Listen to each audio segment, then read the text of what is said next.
SI परीक्षा केलेंकारी घटना सर्तमूलक जमिन मुकुली 114 परीक्षार्थी पुलिस एसआई परीक्षा जालियाती घटना 30 दिन पर गिरफ हो ब्रह्मपुर जेल रही 114 जन एसआई परीक्षार्थी माने आज जमिन ब्रह्मपुर मंडल कारागार मुकुली।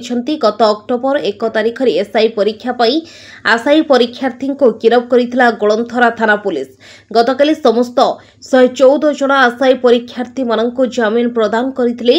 स्वतंत्र विजिलेंस कोर्ट आज सकाळ निज पुओ झील को नेबापाई ब्रह्मपुर जेल सम्मुखें अभिभावकों भिड़ लगी। प्रथमे 114 जन आशायी परीक्षार्थी मध्यरु 6 जन छात्री को ब्रह्मपुर जेल छाड़ी दिया जायतिला। एहा परे पर्यायक्रमे आज राति सुधा समस्त बलका आशायी परीक्षार्थी मानक ब्रह्मपुर जेल बाहरी छंती।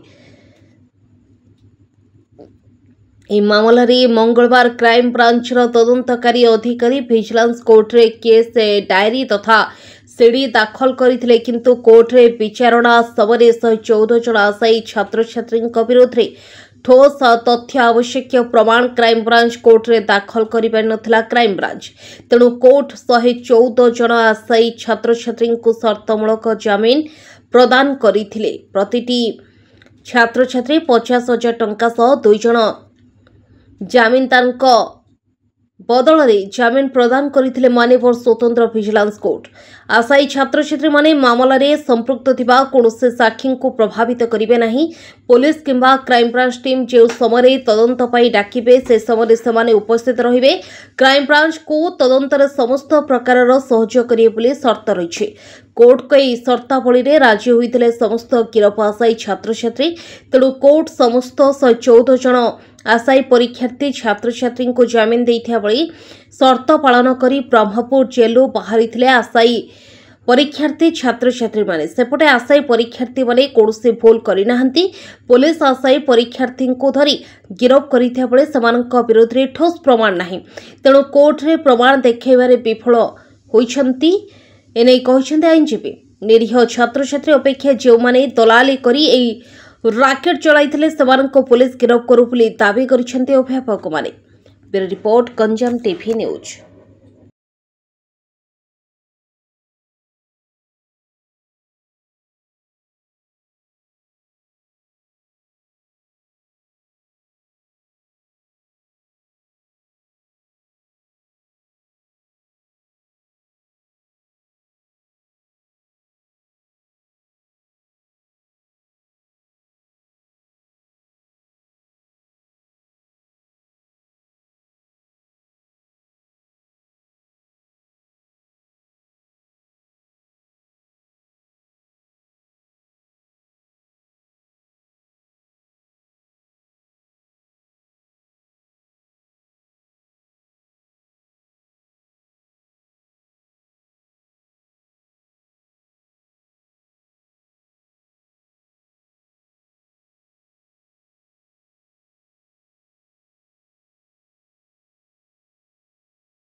शहे 14 जन प्रत्याशी मानू जो मैंने आवेदनकारी थे बोली पुलिस अभियोग आनी अमूलक भाव एक प्रकार गिरफ कर तीन तारीख में माननीय अदालत पाखे शुणाणी है धैर्यर सहित घंटा घंटा धरी शुणाणी पर उभय पक्षर माननीय अदालत निरपेक्ष भाव विचार कर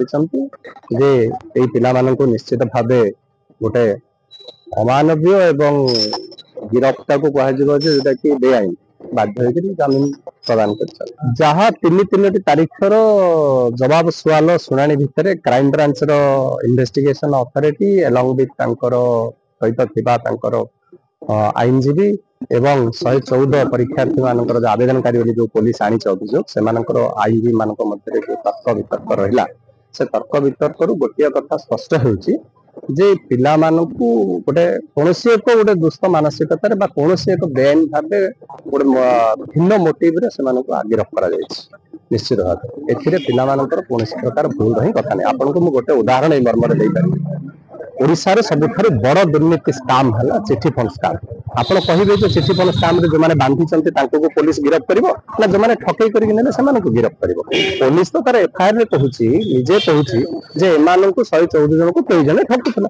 ଯଦି କେହି ଠକୁଥିଲା, ପଇସା ପତ୍ର କଥା ବା ପ୍ରଶ୍ନ ବିକିବା କରିବା କଥା ଉଠିଛି, ଏଠି ତ ଓପିଆଇଆର ବି ଏତେ ପର୍ଯ୍ୟନ୍ତ କହିପାରୁନି। ଓପିଆର ବି ଯେ ଓଡିଶା ପୋଲିସ ରିକ୍ରୁଟମେଣ୍ଟ ବୋର୍ଡର ଯିଏ ମୁଖ୍ୟ ଅଛନ୍ତି, ସେ ଏବେ ବି କହିନାହାନ୍ତି ଯେ ମୋ ପେପର ଲିକ୍ ହେଇଛି କି ମୋ ପେପର ବିକ୍ରି କରିଛି ବୋଲି। ପୋଲିସ କିଭଳି ଜାଣିଲା ଗୋଳନ୍ଥରା ପୋଲିସ ଆମେ ଜାଣିନୁ। କିନ୍ତୁ ଆଉ ଗୋଟେ କଥା ବି ଆପଣଙ୍କୁ କହି ରଖେ ଯେ ଓଡିଶାର ବଡ ବଡ ଠକେଇ ମାମଲାରେ ସବୁଠାରୁ ଯଦି ମାମଲା ପ୍ରଥମେ ରେଜିଷ୍ଟର କରାଯିବ ତାହେଲେ ଗୋଳନ୍ଥରା ଥାନା ଗୋଟେ ଉପଯୁକ୍ତ ବୋଲି ବୋଧେ ସରକାର ନିରପେକ୍ଷ ଗ୍ରହଣ କରିଛନ୍ତି। କାହିଁକିନା ଆଜିକାର ଯିଏ ସାଂସଦ ଅଛନ୍ତି ତାଙ୍କ ବିରୋଧରେ ବି ଗୋଳନ୍ଥରା ଥାନାରେ ଆପଣ ଦେଖିଥିବେ ଏଇ ଠକେଇ ମାମଲା ଚାକିରି ଆସିଥିଲା, କିନ୍ତୁ ସେ ନିର୍ଦ୍ଦୋଷରେ ଖଲାସ ଅଛନ୍ତି, ତଥ୍ୟ ପ୍ରମାଣ ବି ଦେଇପାରିନି। ଏଣୁ ଗୋଳନ୍ଥରା ପୋଲିସରେ ଏବଂ ରାଜ୍ୟ ପୋଲିସରେ କୌଣସି ଗୋଟେ ରାଜନୈତିକ ଆଧାରରେ ହଉ କୌଣସି ଗୋଟେ ଆଧାରରେ ସେମାନଙ୍କୁ ଗିରଫ କରିଛନ୍ତି। ଆଉ କ୍ରାଇମବ୍ରାଞ୍ଚ ସେମାନଙ୍କୁ ତ ପଠେଇ ଦେଉଛନ୍ତି, ଯୋଉ ଏଫଆଇଆର ଅଛି ମୂଳ ଏଫଆଇଆର ଟା ଯୋଉଟା ଫାଷ୍ଟ ଏଫଆଇଆର ଉପରେ ସେମାନଙ୍କୁ ଗିରଫ କଲା, ସେଇଟା ତ ବେଶ ନା, ସେଇଟା ତ ମୂଳପିଣ୍ଡ। ସେଇ ମୂଳପିଣ୍ଡର ଲେଖା ପଢିଲେ ଗୋଟେ ସାଧାରଣ ଛାତ୍ରଟେ ବି ବୁଝିବ, ସାଧାରଣ ଛୁଆଟେ ବି ବୁଝିଯିବ ଯେ କିଭଳି ଭାବେ ପୋଲିସ ସେମାନଙ୍କୁ ଗିରଫ କଲା। ଯାହା ମନରେ ବି ଏଇଟା ପ୍ରଶ୍ନ ଆସିବ। ସେଥିରେ ସେ ନିଶ୍ଚିତ ଭାବେ ଅଷ୍ଟମରୁ ନବମ ଲାଇନରେ ସେ ଲେଖିଛନ୍ତି ସେ କଥା ଯେ ଏଇ ପିଲାମାନଙ୍କୁ କେହି ଜଣେ ନେଇକରି ଯାଉଥିଲା ଏବଂ ଚାକିରି ପାଇଁ ଠକେଇ କରୁଥିଲା। ସେମାନେ ତ ଠକେଇ କରୁଥିଲେ, ଏମାନଙ୍କୁ କାହିଁକି ବାନ୍ଧୁଥିଲେ? ଏଇଟା ଗୋଟେ ମନେ ରଖନ୍ତୁ। ଏଇଟା ଗୋଟେ ବଡ କଥା ଯେ ଜଣେ ଉଦୀୟମାନ ବେକାରୀ ଶିକ୍ଷିତ ଯୁବକ ମାନଙ୍କୁ 114 ଜଣଙ୍କୁ ଗିରଫ କରିବା ଅର୍ଥ ଏଇଟା ରାଜ୍ୟର ଏକ ଯୁବ ସମାଜ ଏବଂ ରାଜ୍ୟର ଗୋଟେ ବଡ କ୍ଷତି, କଥା ବୁଝିବା ଦରକାର। କାଲି ସୁଦ୍ଧା ବି ପୋଲିସ କହିପାରି ନାହିଁ ଯେ ଏମାନେ ଲାଞ୍ଚ ଦେଇଛନ୍ତି ବୋଲି, ଏବଂ ଏଫଆଇଆର ବି ପଢିଲେ ଆପଣ ସ୍ପଷ୍ଟ ଭାବେ ଜାଣିପାରିବେ ଯେ ଏଇ 114 ଜଣ କାହାକୁ ଲାଞ୍ଚ ଦେଇଛନ୍ତି ବୋଲି। ତେଣୁ ଲାଞ୍ଚ ଦବା କଥା, ଲାଞ୍ଚ ନବା ପାଇଁ ପ୍ରଥମେ ତିଆରି କଲା କିଏ? ପ୍ଲଟ। ଓପିଆର ବି ତିଆରି କରିଥିଲା କି? ଓପିଆର ବି କହୁ ସ୍ୱୀକାର କରୁ, ଓଡିଶା ପୋଲିସ ରିକ୍ରୁଟମେଣ୍ଟ ବୋର୍ଡ ସ୍ୱୀକାର କରୁ ଯେ ନାଇଁ ଆମେ ଲାଞ୍ଚ ତିଆରି ପାଇଁ ସବୁ ପ୍ଲାଟଫର୍ମ ତିଆରି କରିଥିଲୁ ବୋଲି ପ୍ରଥମେ। ଆଉ ସେମାନେ ତ ପ୍ରଥମେ ଲାଞ୍ଚ ନେଇନାହାନ୍ତି, ଏମାନେ କୁଆଡେ ଲାଞ୍ଚ ନେବେ? ଯାହା ପୁଲିସ ଆଣୁଛି ମଧ୍ୟବର୍ତ୍ତୀକାଳୀନ ଲୋକମାନେ ଯାହା କିଛି କରିଛନ୍ତି।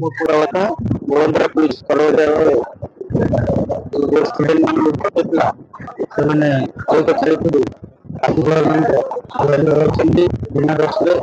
ସେମାନଙ୍କର ଦୋଷ ହେଲା ଯେ ଗୋଟେ unemployed educated person how to get job, ସେମାନେ ସେ ହିସାବରେ ସେମାନେ ତାଙ୍କ ଫ୍ରେଣ୍ଡସ୍ ସହିତ ଚାକିରି କରେଇବି ବୋଲି କହିକି ଏ ପିଲାମାନଙ୍କୁ ଧରି ଯାଉଥିଲେ। ଏଇଟା ଆନ୍ଧ୍ରାରୁ ଧରିଲେ କିନ୍ତୁ ଦେଖିଲେ ଗୋଳନ୍ଥରା ଥାନା।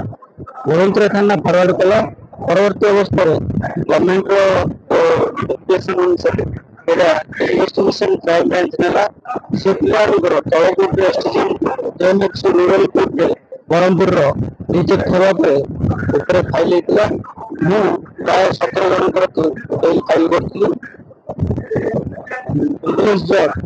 ସବୁ କାଗଜ ପତ୍ର ତର୍ଜମା କରିବା ପରେ ଇନଭେଷ୍ଟିଗେସନ ଅଫିସର ସିବିଆଇର ସେ ବି ପ୍ରେଜେଣ୍ଟ ଥିଲେ। ସେ ଯୋଉ କ୍ୱେଶ୍ଚିନ୍ ପଚାରୁଥିଲେ ତାର ଆନ୍ସର ବି ସେ ଦେଇଥିଲେ।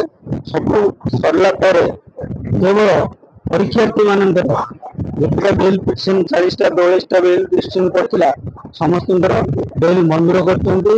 ସେଥିରେ କଣ୍ଡିସନ ରଖିଛନ୍ତି ଯେ ଏ ପ୍ରକାର କାମ କରିବେ ନାହିଁ, ଆଇନ ଯେତେବେଳେ ଡାକିବେ ସେତେବେଳେ ହାଜିର ହେବେ ଏବଂ 2ଟି ଜାମିନଦାର ଦେଇକି 50,000 ଟଙ୍କା 2ଟି ମୁଦ୍ରା ଦେଇକି ଜାମିନ ଯିବା ପାଇଁ ନିର୍ଦ୍ଦେଶ ଦେଇଛନ୍ତି। ଏସ୍ଆଇ ପରୀକ୍ଷାରେ ଯୋଉ କେଳେଙ୍କାରୀରେ ଯୋଉମାନେ ବଡ ବଡିଆ ମାନେ ଅଛନ୍ତି, ବଡ ବଡ ଲିଙ୍କ ଅଛି, ଶୁଣନ୍ତୁ ଗୋଟେ କମ୍ପାନୀ କିମ୍ବା ଗୋଟେ ଲୋକର ଏତେ ଡେରିଂ ହବନି ଯେ ବଡ ବଡିଆ ମାନେ ଲିଙ୍କ ନଥିଲେ ହବନି। ଏଇଟା କେତେ ବର୍ଷ ଆଗରୁ ଚାଲିଛି, କେତେଟା ଗ୍ରୁପ ଏମିତି ଭାବରେ ଚାକିରି ପାଇଛନ୍ତି, ଏହାର ତଦନ୍ତ କରିବା ଦରକାର। ପୁରା ଜିରୋ ଲେଭେଲକୁ ଯାଇକିରି ଏହାର ତଦନ୍ତ କରିବା ଦରକାର। ଆଉ ଏଇ ଯୋଉ ଷ୍ଟୁଡେଣ୍ଟ ମାନଙ୍କୁ ଆଣିକି ଜେଲରେ ମାରିବା, ଷ୍ଟୁଡେଣ୍ଟ ମାନଙ୍କ ଭବିଷ୍ୟତ ଖରାପ କରିବା, ଏଇଟା ଠିକ ନୁହଁ ମୋ ମତରେ। ଆଜି ତ ଟୋଟାଲ 94 ଜଣ ବାହାରିବେ, ବର୍ତ୍ତମାନ 6 ଜଣ ଝିଅ ବାହାରିଛନ୍ତି, ଆଉ ବାକି ପୁଅ ପିଲା ମଧ୍ୟ ବାହାରି ପଡିବେ। ଆଉ ଘଣ୍ଟେ 2 ଘଣ୍ଟା ମଧ୍ୟରେ ଆସିବେ। ସକାଳ 6ଟାରୁ ମଧ୍ୟ ପରିବାର ତାଙ୍କର ପରିବାର ବର୍ଗ ଆସିକି ଜଗିଛନ୍ତି ହେଲା। ଅପେକ୍ଷା ବହୁତ ଅପେକ୍ଷା ହେଲାଣି, 2ଟା ହେଇଗଲାଣି, ବାହାରିବେ। ସେଇଟା ମ୍ୟାଟର ନୁହଁ। ଏରା ପିଲାଙ୍କର ଭବିଷ୍ୟତଟା ନଷ୍ଟ ହଉଛି। କାଲି ସକାଳେ ପିଲା ପରୀକ୍ଷା ଦେବାକୁ ହେଲେ ଡରିବେ। ପିଲା କୁଆଡେ ଯାଉଥିଲେ, କଣ କରୁଥିଲେ, ଏହାର ତ ଠିକ ତଦନ୍ତ କଲେନି। ତାର ତଦନ୍ତ କରିକି ହିଁ ତାକୁ ପିଲାଙ୍କୁ ଆଣିକରି ଜେଲରେ ମାରିବାଟା ଉଚିତ ଥିଲା। ଏଇ ଜିନିଷଟା ନିଜେ ଆମର ଭିଜିଲାନ୍ସ ଜଜ ନିଜେ ହୃଦୟଙ୍ଗମ କଲେ, ସେଥିଯୋଗୁଁ ପିଲାଙ୍କୁ ବେଲ୍ ଦେଲେ ଯେ ସେମାନେ ଯେତେବେଳେ ଆଇଓ ଡାକିବେ ତାଙ୍କେ ଆସିବେ, କୋଅପରେଟ କରିବେ ଆଇଓକୁ ଇନଭେଷ୍ଟିଗେସନରେ। ଆଉ ଏମିତି କି କିଛି କାହାକୁ ଧମକ ଚମକ ଦେବେନି, ଆଉ ଏମିତି କ୍ରାଇମ କେବେ ଯେମିତି ଭବିଷ୍ୟତରେ ହବନି, ଏଇ ଜିନିଷଟା ମଧ୍ୟ କୋର୍ଟ କଣ୍ଡିସନ ରଖିଛନ୍ତି। आम मन में टिके दुविधा ना जे आम पिला किसी क्राइम करके एठिक आसी जदि जदि से किसी एविडेंस एक्सेप्ट कराई जाइथा से धरी था ताला मन भर आम पिला किसी क्राइम करके आसी तेणु आम निश्चित भाव में माननीय उच्चतम न्यायालय उपर विश्वास भरोसा अच्छी एवं या ऊपर गोटे चैलेंज हम एवं पिला माने जो कह जे सेमानकर भविष्यत अंधार हम या जमा किसी हबार नहीं।